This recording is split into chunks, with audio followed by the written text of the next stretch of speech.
Hey Premier Gospel, I'm Ken. And I'm Mary. And we're on a mission to help millions of families to achieve financial joy in their lives. We want to help you move from worry, stress and fear when it comes to money to a place where you think of your money from a point of joy and purpose. Awesome. So what's been the highlight of your week so far? So for me, I would say it's taking a break from routine and spending time away with family. That's been nice. Yeah. Cool. How about yourself? What's been your highlight? For me, it's been actually just enjoying the weather. The weather's been really nice and going for a walk and having ice cream. Oh, nice. Okay, All right, let's talk about today's money tips. Let's do it. Okay, so today we want to speak to you about some recent news that will affect many families from across the country. The goal here, guys, for us always is to act practically and take action and apply wisdom to our finances. Yeah, so the big news over the last few days is that interest rates, which is the cost of borrowing money, in the UK has risen to 1.25% and will continue to rise, unfortunately. In fact, markets are suggesting that interest rates could rise to as high as 3.3% in 2023. Okay, the other news is about inflation, which is the costs, which is an indicator of the cost of goods and services. Inflation is predicted to exceed 11% by from October of this year, according to the Bank of England. And then on top of that, as if that was not enough, on top of that, GDP, which is a measure of how well the economy is doing, GDP has been declining. So all those 3 points basically points to their becoming, life being more challenging from a cost of living perspective. Yeah, a lot of blows there, but there is hope. And there are some practical things that we can actually do. So let's take mortgages, for example. Around 850,000 people are in the UK are on a tracker mortgage. Around 1.1 million are on a standard variable rate.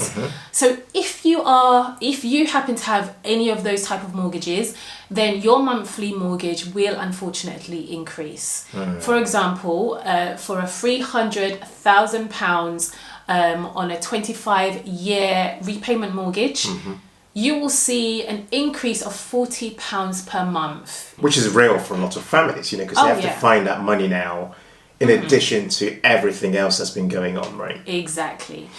We do have some top tips. We always come with some tips, guys. So tip 1, we'd say get a fixed rate mortgage ASAP. So we'd suggest a 5-year fixed mortgage.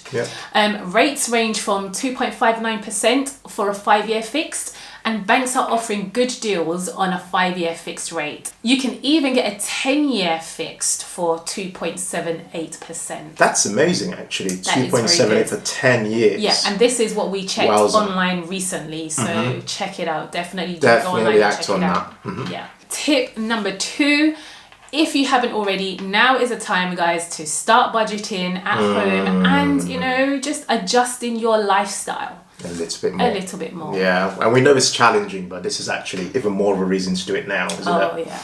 Now, in addition to what Mary said, 75% of mortgages in the UK are fixed rate mortgages. So if you're on a fixed rate mortgage, then the news on interest rates will not affect you right now. However, those fixed rate mortgages will come to an end in the very near future. So here are some additional tips on mortgages. So if you've got a fixed rate mortgage with less than 6 months left on it right now, then our tip will be to head out there online or contact a broker to go and get yourself a fixed rate deal now, because you can do that within 6 months of your mortgage product coming to an end.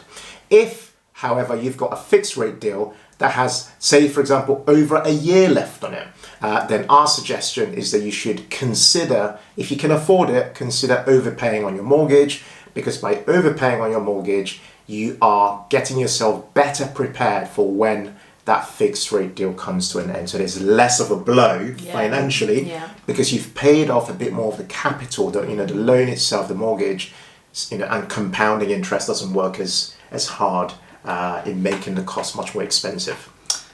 Should we talk about savings? Yes.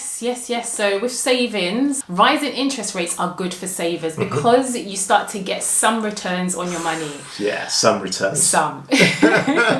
Because those returns are still way below the rate of inflation. Yeah. But it's better than what we've been getting so far, right? Yeah, a lot better. Which has been practically nothing. Yeah. Zilch. So our suggestion for when it comes to savings is that you should put your emergency fund, which we suggest to be between 3 months and 6 months of essential living expenses, you should put those into an easy access savings account. Okay, so that way you can easily access that money when it comes to emergencies. However, if you've got a bit more savings, which is amazing if you're in that place, then you could potentially consider a fixed rate savings account where you can lock away your money for a little bit longer. So we'd suggest about 6 months.